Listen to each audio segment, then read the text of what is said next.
कि ये corona virus के रूप में क्या भगवान हम सभी को दंड दे रहे हैं?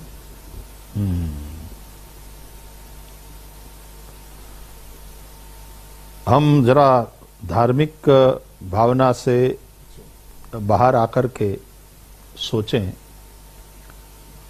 शुरुआत में पहले ये कहूं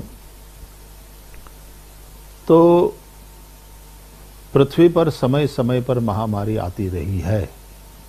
पृथ्वी के इतिहास को देखो, आज से 100 साल पहले भी महामारी, और ये कोरोना कोई नया वायरस तो है नहीं। ये वाला कोविड है, नोवेल है कोविड-19, लेकिन कोरोना नया नहीं है, इसके पहले भी था, लेकिन वो अपना रूप बदलता रहता है। और ये जो समय है वो वायरस का है। समय समय पर हमें इस प्रकार के वायरसेस का सामना करना पड़ेगा। कुछ 100 साल पहले स्पेनिश फ्लू था, उसमें भी करोड़ों लोग मरे थे। उसके पहले 100 साल पहले भी महामारी आई थी। प्लेग और मरकी जैसे रोगों का भी भारत ने सामना किया ही है। जहां भोग है वहां रोग है। अच्छा, बिना भोग के भी आपका जीवन चलेगा नहीं। अब थोड़ा धार्मिक और आध्यात्मिक चर्चा करें। जी। मैं खाऊंगा नहीं तो जीऊंगा कैसे? मेरी पंच इंद्रियों को जो पंच विषयों का भोग चाहिए, आंखों को रूप चाहिए, कान को शब्द चाहिए, त्वचा को स्पर्श चाहिए, जिह्वा को रस चाहिए, नासिका को गंध चाहिए, वो भोग के लिए ही तो परमात्मा ने ये इंद्रियां दिया है। लेकिन और भोग उपलब्ध भी कराए हैं।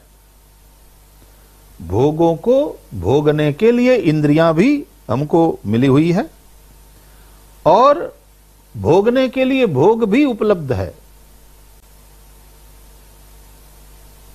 लेकिन उसके साथ विवेक होना चाहिए। ये बात, मैं देखूं लेकिन क्या देखूं क्या नहीं देखूं, मैं सुनूं, मेरे कान शब्द का भोग करे लेकिन क्या सुने क्या नहीं सुने, मैं खाऊं लेकिन क्या खाएं क्या नहीं खाएं, क्या पिए क्या नहीं पिए, उसका विवेक वो मनुष्य के पास होना चाहिए। और वो विवेक धर्म देता है, वो विवेक सत्संग के द्वारा प्राप्त होता है। लेकिन जब हम धर्म की उपेक्षा करके, जब हम साधु संतों की वाणी का उपहास करने लगते हैं, आजकल ये है कई लोगों के द्वारा साधु संतों की वाणी का उपहास हो रहा है, और जब विवेकहीन होकर के हम भोगों की ओर जाएंगे, केवल आर्थिक विकास को ही हम विकास का नाम देंगे और उसके लिए विवेक छोड़ करके हम प्रकृति का शोषण करने पर उतारू हो जाएंगे, तो निश्चित रूप से प्रकृति भी प्रकोपित होती है। अब देखो, हमारे शरीर की प्रकृति ऐसी है, वात प्रकृति है किसी की, और वायु को बढ़ाने वाली चीजें खाता रहेगा। वैद्य जी ने मना किया है, परहेज करने के लिए कहा है, फिर भी खाता रहेगा, तो क्या होगा?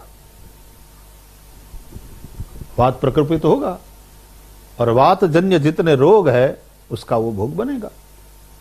मेरी यदि पित्त वाली प्रकृति है और मुझे पित्त को बढ़ाने वाले पदार्थों का सेवन करने से मेरे वैद्य के द्वारा रोका गया है। अरे शरीर स्वयं ना कहता है, लेकिन हमारा मन, अनियंत्रित मन, उसको खाना है, उसको पीना है। सबको पता है कि शराब गलत चीज है, नहीं पीना चाहिए, लेकिन फिर भी विवेक की उपेक्षा करके, मन के गुलाम बन करके, जब वो न पीने योग्य पिएंगे न खाने योग्य खाएंगे, तो फिर जब पित्त प्रकोपित हो जाता है, वात प्रकोपित हो जाता है, कफ प्रकोपित हो जाता है, और ऐसी चीजों का हम सेवन करेंगे, तो फिर जो शरीर की प्रकृति है वो तो बदला लेगी ही लेगी, रोग का भोग बनाएगी, और हो सकता है कि मरना भी पड़े, अस्पताल जाना पड़े, पैसे को पानी की तरह बहाना पड़े, घर के सब लोगों को दुखी होना पड़े इसको संभालने के लिए। ये सारी सजा केवल उसको ही नहीं, उसके परिवार वालों को भी भुगतना पड़ता है। क्यों? असंयम, अविवेक। तो जो शरीर के साथ लागू होता है वो संसार के साथ भी लागू होता है।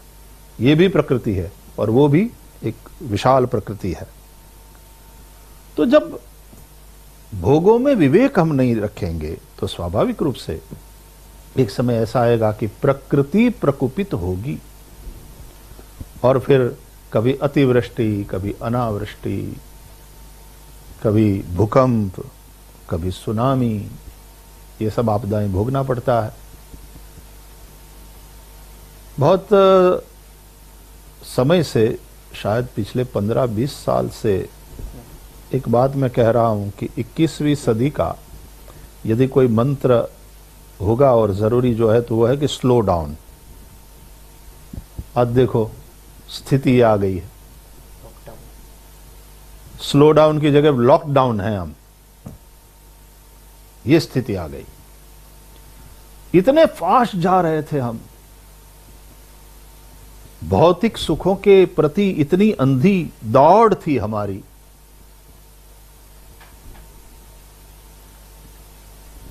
तो फिर एकदम बहुत फास्ट गाड़ी जाती है और फिर कहीं स्पीड ब्रेकर, क्योंकि बहुत तेज गति से भागने में अकस्मात की संभावना रहती है। तो जिस तरह से हम स्पीड ब्रेकर वहां लगाते हैं और दूर से उसका साइन भी कहता है कि आगे स्पीड ब्रेकर है, स्लो डाउन,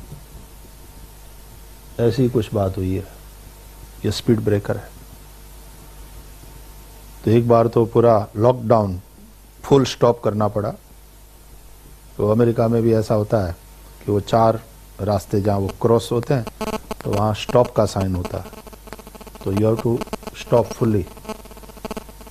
रात में चाहे 12 बजे आप निकले हो और वहां तो इतना ट्रैफिक नहीं होता, लेकिन फिर भी स्टॉप साइन है तो लोग फॉलो करेंगे।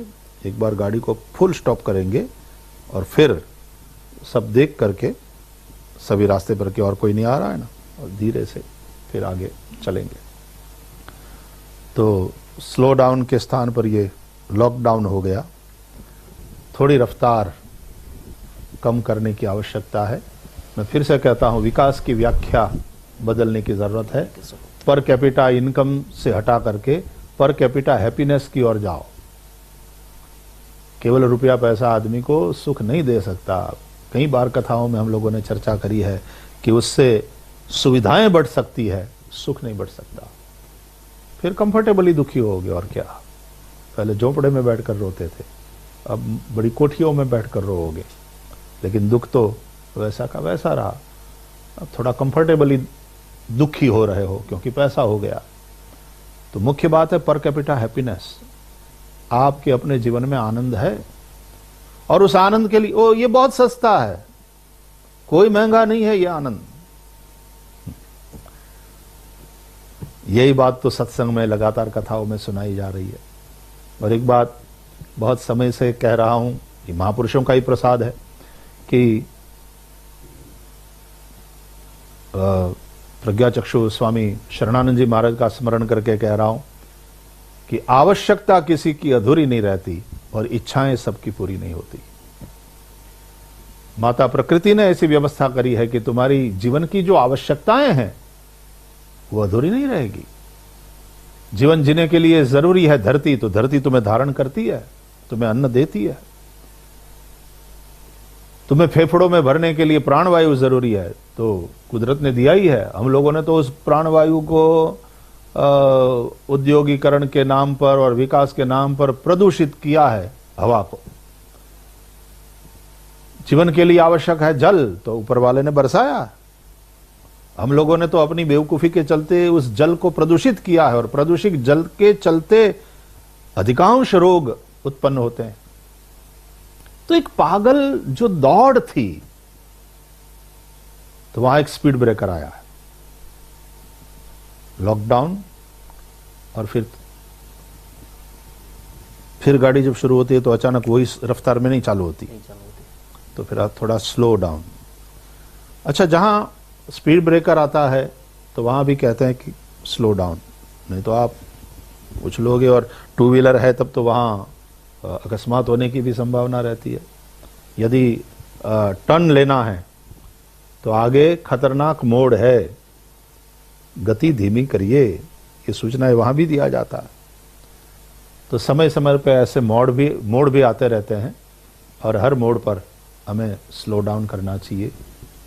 स्पीड ब्रेकर्स आते रहते हैं, ये हमारी ही सुरक्षा के लिए ज़रूरी है, तो वहाँ थोड़ा स्लो डाउन होना चाहिए। हम विवेक से आगे बढ़ें। बाकी तो प्रकृति माता है, बहुत वात्सल्यमयी है, लेकिन बच्चे जब नहीं मानते, नहीं सुनते, तो कभी कभी उसी माँ को गुस्सा करना पड़ता है, बच्चों को भी आंख दिखाना पड़ता है, कभी हल्की सी